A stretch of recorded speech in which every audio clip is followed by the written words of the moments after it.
উত্তর প্রান্তে গত 24 তারিখে যে ফ্র্যাঙ্কলি ম্যাচ হয়েছিল ভোরের বন্ধু বনাম প্রেরণা কিংসের ঠিক সেই মাঠের পাশেই এখানে আজকে আবার আরেকটা ম্যাচ হচ্ছে, ফ্র্যাঙ্কলি ম্যাচ। এটা সার্কিট হাউস মাঠের ভিতরে।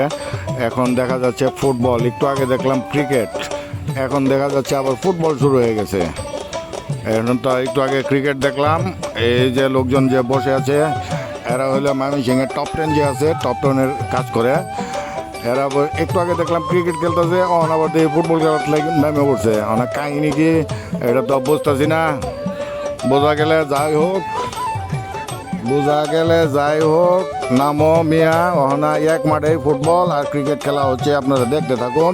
ঠিক সার্কিট হাউস ময়মনসিংহের সার্কিট হাউসের উল্টা দিকে ক্রিকেট যারা খেলতেছে এরা হইলো টপ 10 ময়মনসিংহের একটা ব্র্যান্ড। ময়মনসিংহ না, ঢাকা, বাংলাদেশ, সারা বাংলাদেশের একটা ব্র্যান্ড টপ 10।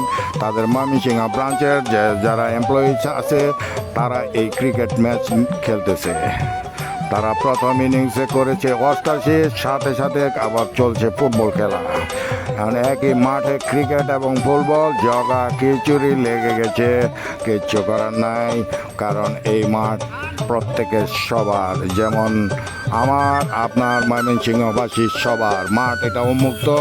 তার জন্য তারা জগা খিচুড়ির ভিতরে ক্রিকেট খেলতেছে, কিচ্ছু করার নাই।